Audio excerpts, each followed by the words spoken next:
ఢిల్లీలో creative economy forum 3వ edition ముగిసింది. Indira Gandhi national centre for the arts లో 2 రోజుల పాటు ఎకానమీ ఫోరం నిర్వహించారు. ఈ ఫోరంలో కళాకారులు, రచయితలు, దర్శకులు, బిజినెస్ లీడర్స్ పాల్గొన్నారు. బిల్డింగ్ క్రియేటివ్ భారత్ ను థీమ్ గా సాగిన ఈ ఫోరంలో భారత్ లో సృజనాత్మకత పెంపు, క్రియేటివ్ బిజినెస్, అందుకు సంబంధించిన పాలసీలపై చర్చించారు. కష్టపడితేనే విజయం సాధిస్తామని బాలీవుడ్ సినీ డైరెక్టర్ తేజ్ తెలిపారు. అక్కడున్న సృజనాత్మకత రంగ నిపుణులతో మా ప్రతినిధి face to face. So today we have a guest, Shilpa Sharma, and she is a co-founder of Jaypore. So my first question is, what does creativity mean to you as an entrepreneur? Creativity to me is the ability to convert concept which has always existed into a story that will get people to sit up and take notice and to want the product, the service, the experience, whatever it is. Okay. Yeah. And how did Jaypore begin? What inspired the idea? I'd spent about 12 years building the Fab India growth story, and I think Jaypore was an outcome of me being craft-facing, customer-facing for over a decade.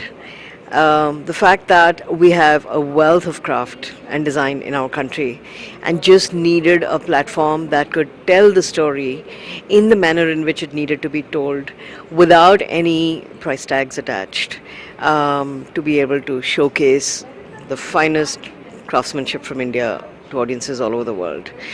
And one of the lessons that I learned from being a retailer was that you don't have to be limited, hamstrung by physical spaces. Online was clearly an opportunity which gave us a platform to be able to showcase some of the finest product from India to audiences all over the world in a span of 3 years. Okay. And what motivated you to attend this event?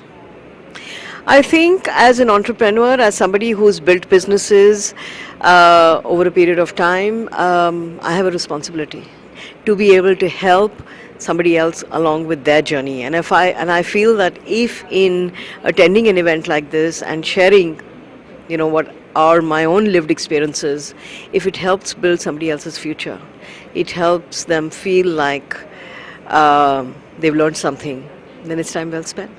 Okay. And what advice would you give to young creative entrepreneurs? Find your why. Why am I doing this? Don't do it because there's 1,000 people around you who are doing it. Do it because you believe in it. Do it because you can be really, really good at it. And do it because you feel that you can build something that the world will remember you for. And what's the biggest challenge is promoting handmade craft? Sticking to your authenticity and at the same time making a commercial viable proposition out of it. Okay. Yeah. Thank you now. I am Ravi Shankar Kapoor. With me is Mr. Sanjay Anandram, co-founder Nice ORG. Now what Nice ORG is and what Mr. Anandram does, I would like to ask Mr. Anandram. Thank you very much, sir, for this opportunity. Pleasure meeting you today. NICE stands for Network of Indian Cultural Enterprises. We are a not-for-profit entity focused on creating an ecosystem that enables cultural entrepreneurship to take root and prosper in India. Okay. And cultural entrepreneurship, if I may, talks about creating branded, profitable businesses based on India's cultural heritage. Okay. So I presume that would include traditional craftsmen, artisans, and such people, arts and crafts, which many of which are languishing. So what have you been doing for such crafts and craftsmen and craftswomen? Yeah. So what we do is we work with entrepreneurs who are creating businesses that are in turn on the back end produced by arts and crafts people. So we have 5 sectors we focus on. One is health and wellness. Second is fashion and accessories. Third is home decor and furnishing. Fourth is food and beverage. And fifth is tourism. And in each of this on the back end, there are lots of artisans and craftspeople employed. And therefore entrepreneurs who form the intelligent, value-added interface between the producers and the market. Because artisans will produce but somebody has to create the brand and take it to market and create a business out of it. That is the job of the entrepreneur. So we work with the entrepreneurs who are focused on cultural businesses. So it's a wide gamut of goods and services that you help being sold. I mean traditional beverages also, you said, wellness and clothing and everything. So you have on your part a nice org. Do you have several verticals or what kind of? Yes. So we have focused on 5 verticals. Like as mentioned, health, wellness and beauty, fashion and accessories, home decor and furnishings, tourism, and food and beverage. So what we do in culture is a very local thing, very regional. Because what food and beverage sells, let's say in Karnataka, will not work in Delhi and vice versa.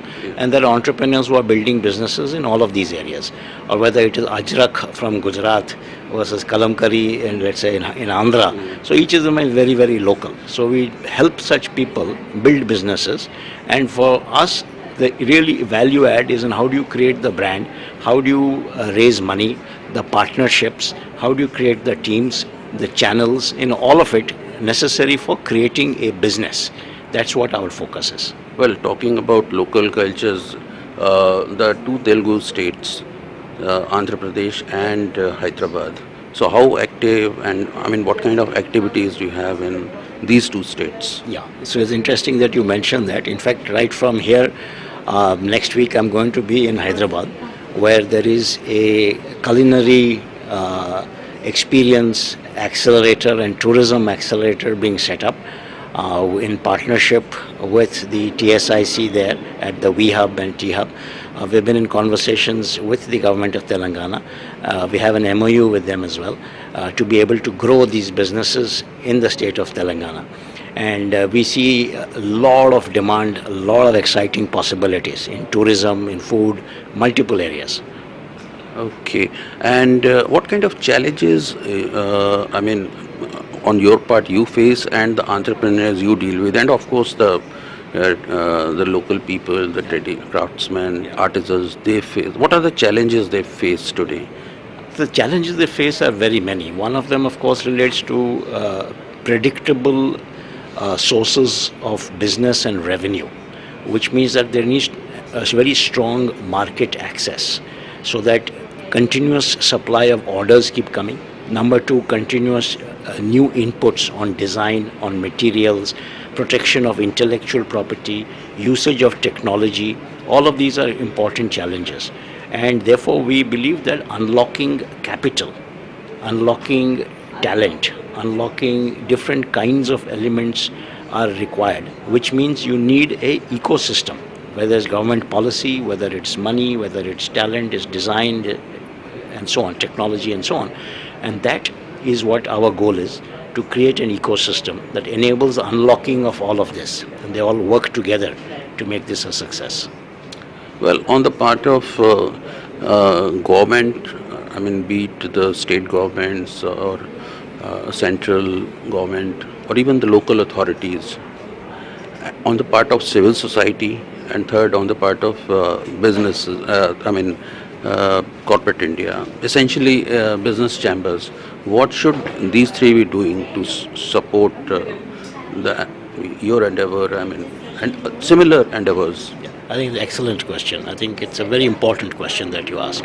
The idea being that civil society or chambers of commerce or whoever else, the idea that we have to look at culture as an asset that can create monetary value without diluting its core proposition is a very important idea. We tend to think today of culture only to preserve and protect and keep it in a museum, not as something that we can create a brand and create value. Something which is living. That's right, living and create value out of it. For example, I'll take a simple example. If you go abroad to any museum, you'll find there's a fantastic coffee shop. They're selling merchandise. There are, hats and caps and T-shirts and, multiple things that's being sold that generates revenue, right? And they create branded... And employs people. And they create branded experiences for the visitors. In our case, we don't tend to think like that. So the first thing is to think of culture as an asset that can generate economic value. Hence the concept of creative economy. That's right. Creative and cultural economy. Yes. Well, thanks Sanjay ji. Very nice talking. Thank you, Kapoorji. Thank you very much.